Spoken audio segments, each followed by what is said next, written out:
Network marketing বিজনেসে দুই প্রকারের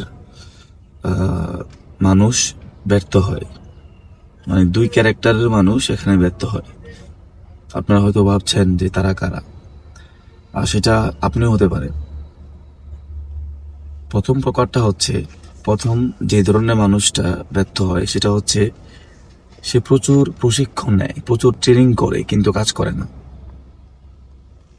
প্রত্যেকটা ট্রেনিংয়ে সে থাকে, সে ট্রেনিং করে, ট্রেনিং বুঝে, প্রশিক্ষণে নিয়মিত থাকে, নিয়মিত অফিসে আসে, বাট সে মূল কাজটা করে না। সে ইনভাইট করে না, ক্লোজিং করে না, ফলো আপে যায় না, কিন্তু সে প্রশিক্ষণ নেয়, সে ট্রেনিংটাকে এনজয় করে।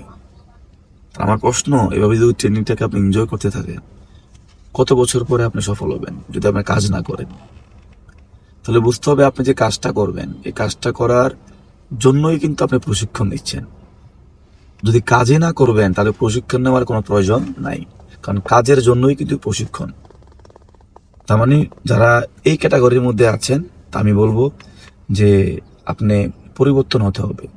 আপনি শুধুমাত্র প্রশিক্ষণ নিলে হবে না, প্রশিক্ষণ থেকে যা শিখছেন এগুলা কাজের মাধ্যমে প্রতিফলন করতে হবে।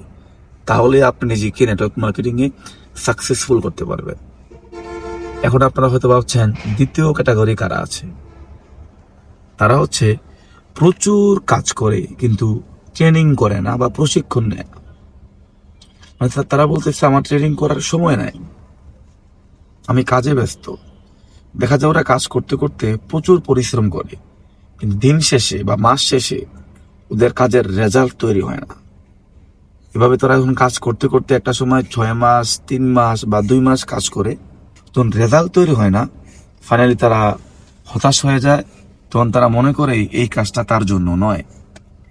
সে মনে করে আমি তো অনেকভাবে চেষ্টা করেছি, অনেক সিস্টেমে কাজ করছি, কিন্তু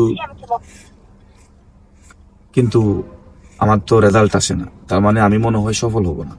তো সে বোঝে না, সে যেভাবে কাজগুলো করছে এই কাজগুলো সঠিক ছিল না বা সঠিক ওয়েতে হয় নাই। যদি সে কাজের পাশাপাশি ট্রেনিংটা করতো আর ট্রেনিং থেকে প্রশিক্ষণ নিয়ে প্রশিক্ষণের মতো করে কাজ করতো, তাহলে তার কাজের রেজাল্ট তৈরি হতো এবং দিন শেষে সফল হতো।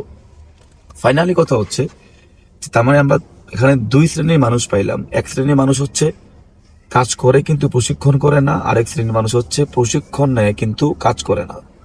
এই দুই শ্রেণীর মানুষই কিন্তু নেটওয়ার্ক মার্কেটিং এর জন্য ক্ষতি করে এবং তারা সাকসেসফুল হবে না। যদি আপনি দুই শ্রেণীর কোনো এক শ্রেণীর মধ্যে পড়ে যান, তাহলে আপনি এখান থেকে সংশোধন হন, তাহলে আপনি পরিবর্তন হন। ফাইনালি যে কথাটা বলবো, যে যদি সফল হতে চান তাহলে কি করতে হবে? সফল হতে হলে ট্রেনিং এবং কাজ দুইটার একটাকেও বাদ দেওয়া যাবে না। আপনাকে প্রশিক্ষণও নিতে হবে, পাশাপাশি কাজও করতে হবে। প্রশিক্ষণ নিতে হবে, কাজও করতে হবে। প্রশিক্ষণ শিখাবে কিভাবে আপনি কাজটা করবেন, আর প্রশিক্ষণের মতো করে কাজ করলেই আপনার রেজাল্ট তৈরি হবে, আর রেজাল্ট তৈরি হলেই আপনি নেটওয়ার্ক মার্কেটিং এ সফল হবেন। আশা করি বুঝতে পারছেন যে আপনাকে কি করতে হবে। কাজ করুন, ট্রেনিং করুন এবং নেটওয়ার্ক মার্কেটিং এ নিজেকে একজন সফল মানুষ হিসেবে প্রতিষ্ঠিত করুন। Bye bye.